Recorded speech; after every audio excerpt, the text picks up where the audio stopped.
जय हिंद दोस्तों, प्रकाश आईएएस में आप सभी का स्वागत है। दोस्तों, जैसा कि आपको ज्ञात है कि जो हमारे उत्तर प्रदेश के आरओ का री एग्ज़ाम हुआ था, उसकी ऑफिशियल आंसर की भी आ चुकी है। और उस ऑफिशियल आंसर की के आने के बाद से छात्रों के मन में ये काफ़ी ज़्यादा आने लगा कि अब इसकी जो कट ऑफ है वह कितनी जा सकती। तो आज जो ये वीडियो है इसी टॉपिक पर है कि जो आरओ का एग्ज़ाम हुआ था, री एग्ज़ाम हुआ था 2023 वाले का, इसकी जो एक्सपेक्टेड कट ऑफ है वो कितनी हो सकती है। इस बात पर हम आगे बढ़ने से पहले आपको एक बात बताना चाहते हैं कि जिसकी जितने भी नंबर आ रहे हैं, इस वीडियो को देखने के बाद आपको लगभग पता चल जाएगा। तो आपके जितने भी नंबर आ रहे हैं, या आपके नंबर अच्छे आ रहे हैं, आप कट ऑफ को पार कर रहे हैं, या आप बॉर्डर लाइन पे हैं, या आप उससे काफ़ी कम, इन तीनों परिस्थितियों में आप जो अपनी तैयारियां हैं उसको जारी रखिएगा। अपनी पढ़ाई को मत छोड़िएगा, क्योंकि अभी कुछ दिन बाद ही यूपी पीसीएस प्री का एग्ज़ाम होने वाला, जो कि 12 अक्टूबर को शेड्यूल्ड है। तो जो ये अब आपने पढ़ाई करी थी और जो आप पढ़ाई करते रहेंगे, ये आपके आगामी आने वाली जो परीक्षा है यूपी पीसीएस की, उसके लिए काफ़ी ज़्यादा महत्वपूर्ण हो जाएगी, काफ़ी ज़्यादा सहायक सिद्ध होगी। देखिए, क्योंकि मैक्सिमम बच्चे जो आरओ का एग्ज़ाम देते हैं वही बच्चे होते हैं जो पीसीएस का भी एग्ज़ाम देते हैं। काफ़ी कम बच्चे होते हैं जो वन डे एग्ज़ाम्स वाले बच्चे जो आरओ के एग्ज़ाम्स के लिए तैयारी करते हैं। तो जो भी कोर बच्चे हैं वही हैं कि जो उनको पीसीएस भी देना है। तो आप अपनी तैयारियों को जारी रखिए, अपनी पढ़ाई को आप छोड़िएगा मत। अगर किसी परिस्थिति में आपके नंबर कम आ रहे हैं, यार आप बॉर्डर लाइन पे और आपने अपनी पढ़ाई छोड़ दी, और रिजल्ट आया, रिजल्ट आने के बाद फिर से आपको आयोग इतना समय नहीं देगा कि मेंस की तैयारी के लिए आपको अलग से समय प्राप्त, तो आपको तैयारी करने के लिए पर्याप्त समय मिलेगा ही नहीं।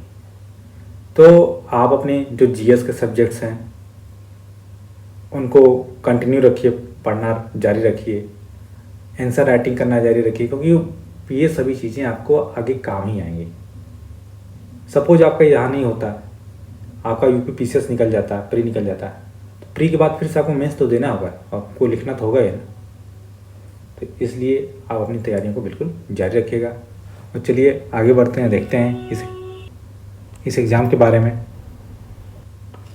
तो ये जो एग्ज़ाम था हमारा, ये 27 जुलाई 2025 को आयोजित किया गया था।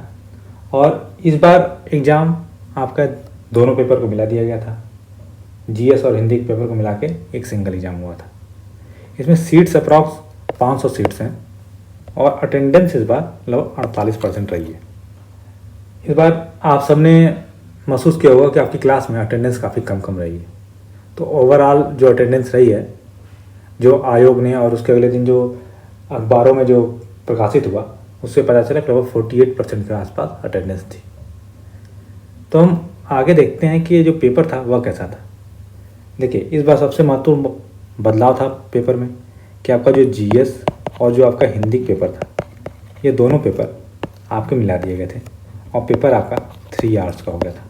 पहले आप 2 आवर्स का पेपर देते थे और अलग से 1 आवर्स का पेपर देते थे हिंदी का।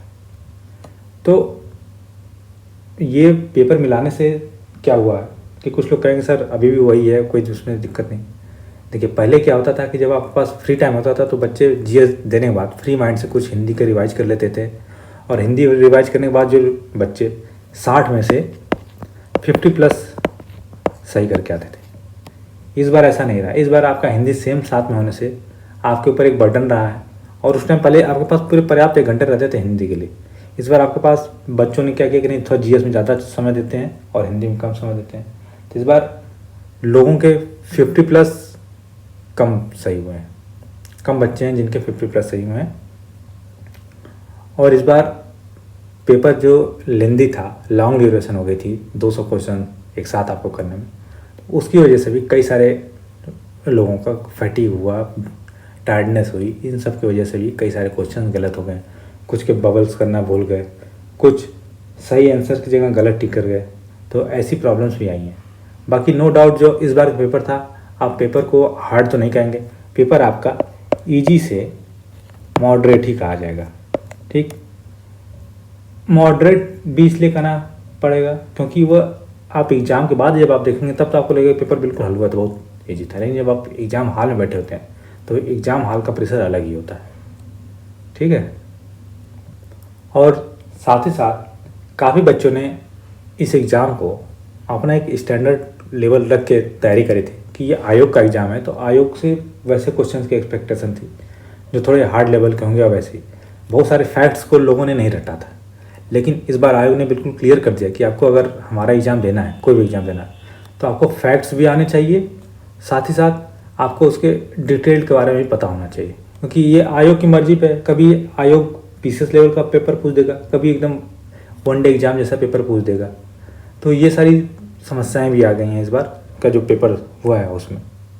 चलिए इन सब बातों से आगे बढ़ते हुए देखते हैं कि जो कट ऑफ थी, कुछ प्रीवियस ईयर्स में कट ऑफ कितनी रही है। तो 2013 में कट ऑफ रही है 148, 2014 में 142, 2016 में 129, 2017 में 122 और 2021 में जो सबसे लेटेस्ट वाला था उसमें 115 कट ऑफ गई थी। अब हम इसके बाद बढ़ते हुए देखते हैं कि इस बार की जो कट ऑफ है, एक्सपेक्टेड कट ऑफ है, ये कितनी रहेगी। तो इन सभी बातों, इन सभी फैक्टर्स को ध्यान में रखते हुए जो इस बार की जो संभावित कट ऑफ है, ये आपकी अनरिजर्व कैटेगरी के लिए 129 ±2 मार्क्स के आसपास रहेगी। यही जो कट ऑफ है लगभग ओबीसी के लिए भी इतनी जाती है, या एक आध नंबर ज़्यादा हो जाती है तो आप इसको 130 ±2 कर लेंगे। और ईडब्ल्यूएस के लिए भी सेम 129 ±2 मार्क्स हो जाएगी कट ऑफ। एससी कैटेगरी के लिए जो इस बार आपकी कट ऑफ रहेगी, ये लगभग 120 ±2 नंबर। और एसटी कैटेगरी के लिए लगभग 105 ±2 नंबर। और फीमेल कैटेगरी का जो कट ऑफ है, जो अनरिजर्व फीमेल है, उनकी जो कट ऑफ है वह कट ऑफ लगभग 124 ±।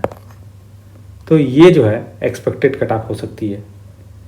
देखिए संभावना है कि ये कट ऑफ गलत भी हो सकती है, क्योंकि ये जो सैंपल साइज है, हमने जो बच्चों से पोल कराए थे या बाकी लोगों से बात करने के बाद आपको बताया है, तो जिसके मार्क्स इसके आसपास बन रहे हैं, आपके थोड़े इससे कम में बने वो भी अपनी तैयारियां जारी रखें, जिसके ज़्यादा बन रहे हैं वो तो बिल्कुल तैयारी जारी रखें, ठीक है।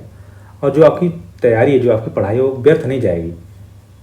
इस एग्ज़ाम में आपका नहीं होता है तो आगे आपका यूपी पीसीएस लगा हुआ है, आपका उसमें ज़रूर होगा। आपकी ये जो पढ़ाई है यहाँ नहीं तो वहाँ अवश्य काम आ जाएगी। तो आप अपनी तैयारियों को बिल्कुल कंटिन्यू रखिएगा, आप उसको छोड़िएगा मत, ठीक। इन्हीं सब बातों के साथ मैं धन्यवाद करता हूँ आप सभी को। और अगर आपको हमारा जो वीडियो पसंद आते हैं तो वीडियो को लाइक करें, चैनल को सब्सक्राइब करें। और कोई समस्याएं हैं तो आप कमेंट सेक्शन में आप हमसे पूछ भी सकते हैं। धन्यवाद।